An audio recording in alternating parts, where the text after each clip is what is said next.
Hello बच्चों, let's read this question.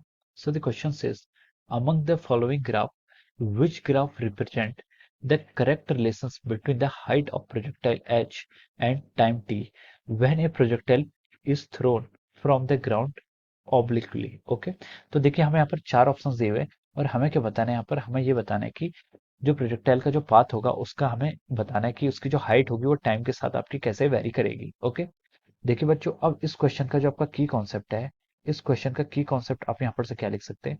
The key concept of this problem is, you can write the key concept of this problem is, यहाँ पर हमें क्या बताना है? देखिए प्रोजेक्टाइल के हाइट के साथ हमें मतलब टाइम के साथ हाइट का वेरिएशन बताना है।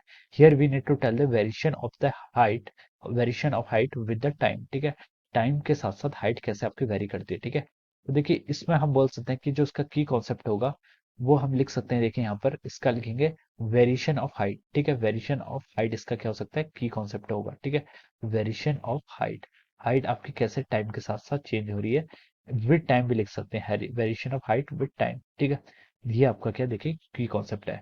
अब देखिए इसको आप डिफाइन कैसे करेंगे? ठीक है, variation of height with time आप डिफाइन कैसे करेंगे?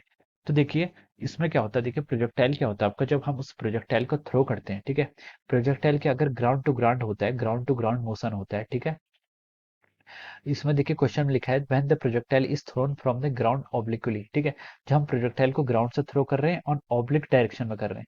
ऑब्लिक डायरेक्शन कहने का मतलब यह है कि देखिए आपका, मान लीजिए ये आपका, देखिए ये आपकी एक्स एक्सिस होता है, ये आपका वाई एक्सिस होता है, प्रोजेक्टाइल के लिए शो कर रहा हूँ। आप उसको किसी इनिशियल वेलोसिटी यू से मूव कर फेंक करते हैं, जिसका एंगल क्या होता है? Theta degree with the horizontal. तो ये आपका देखिए प्रोजेक्टाइल का ऐसे पाथ होता है। This is the path of the projectile, ये आपका प्रोजेक्टाइल का क्या है? पाथ है। ठीक है, अब हमें क्या बताना? हाइट और टाइम के बीच में रिलेशन। ठीक है, तो हाइट बोलने का मतलब आपका यह है कि हमें वाई एक्सिस और टाइम के बीच में हमें यहाँ पर ग्राफ प्लॉट करना है। We need to plot the graph between our Y axis and time axis. ठीक है, वाई एक्सिस और टाइम एक्सिस के बीच में हमें हाइट का variation of height with time बताना है। ठीक है, तो ये देखिए ये इस क्वेश्चन का क्या था? की कॉन्सेप्ट था। ठीक है, अब देखिए, तो देखिए जैसे जैसे प्रोजेक्टाइल आपका अपवर्ड मूव करता है, ठीक है, उस पर क्या लगता है? देखिए एक acceleration due to gravity always downward direction में एक्ट करता है। ठीक है, और जो आपका एक्स कंपोनेंट होता है वेलोसिटी का, वो आपका क्या रहता है? कांस्टेंट रहता है, क्योंकि वहां पर कोई एक्सेलरेशन नहीं लगता है। तो देखिए जैसे जैसे प्रोजेक्टाइल आपका ऊपर को मूव करता रहेगा उसकी वेलोसिटी डिक्रीज होती रहेगी, क्योंकि उसमें एक्सेलरेशन ड्यू टू ग्रेविटी क्या है? डाउनवर्ड डायरेक्शन में है।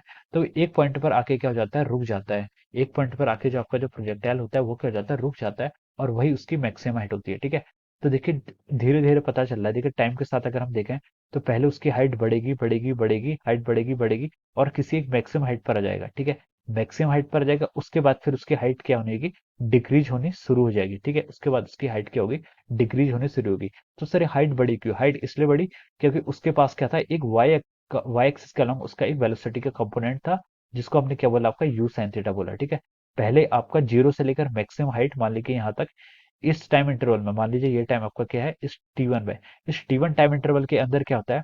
उसकी इनिशियल वेलोसिटी क्या होती है? डिक्रीज होती रहती है। कुछ यू साइन थीटा इनिशियली थी, और वो डिक्रीज होते होते होते होते मैक्सिमम हाइट पर जीरो हो जाती है। ठीक है, फिर उसके बाद क्या होता है? उसमें एक्सेलरेशन क्या होता है? डाउनवर्ड डायरेक्शन में एक्ट करता है। तो एक्सेलरेशन अगर उसमें डाउनवर्ड डायरेक्शन में एक्ट करता है, ठीक है, तो फिर वो आपकी ऐसे धीरे धीरे करके उसकी हाइट क्या होती है? फिर आपकी हाइट उसकी धीरे धीरे क्या होने लग जाती है? डिक्रीज होनी शुरू हो जाती है। ठीक है, so this is how we can, इस तरह से हम उसके मोशन को डिफाइन करते हैं। ठीक है, तो देखिए वाई, देखिए जब आपका टाइम जीरो था तब प्रोजेक्टाइल आपका ग्राउंड पे था। ठीक है, फिर जैसे ही उसने हमने थ्रो किया उसके बाद क्या होता है? जैसे ही हमने उसको थ्रो किया उसके बाद उसका जो पाथ होता है आपको वो इस तरीके का पाथ होने लग जाएगा। ठीक है, this will be the path of the projectile.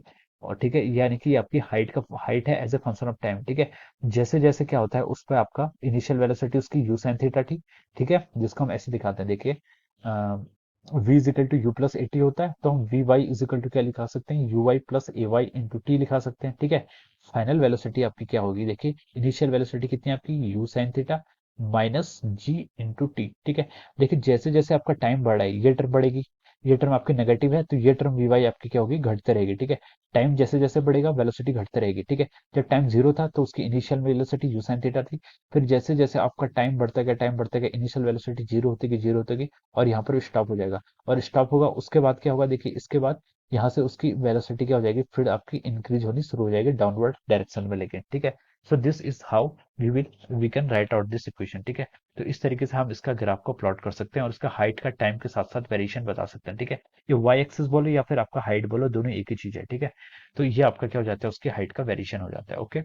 So this is the answer of this question. So I hope, तो ओके, अभी ये देखिए ये ऑप्शन आपका ऑप्शन सी में मैच कर रहा है, ठीक है। We can write down from here that this option is matching with the option C, ठीक है।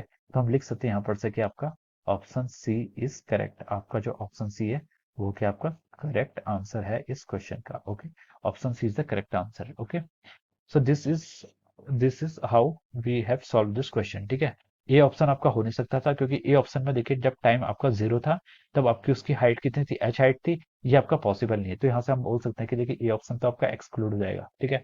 बी ऑप्शन में देखिए उसकी हाइट क्या कर रही है, इंक्रीज ही करती जा रही है टाइम के साथ साथ, हाइट इंक्रीज थोड़ा ना करेगी। एक मैक्सिमम हाइट पर जाएगा, मैक्सिमम हाइट पर उसकी इनिशियल वेलोसिटी जीरो होगी, उसके बाद हाइट डिक्रीज होनी शुरू होगी, ठीक है। तो ये भी आपका बी ऑप्शन भी नहीं हो सकता।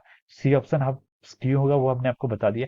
ऑप्शन डी क्या बोल रहा है कि उसकी हाइट एक क्या कर रही है, कॉन्स्टेंटली बढ़ रही है, ठीक है, कॉन्स्टेंटली बढ़ रही है, ठीक है। ये आप भी आपका ऑप्शन रॉन्ग है, ठीक है। उसकी हाइट कॉन्स्टेंटली नहीं बढ़ रही है, वो क्या आ रही है, पहले बढ़ रही है फिर घट रही है, और वो पैराबोलिक नेचर है ना कि स्ट्रेट लाइन का नेचर है, ठीक है।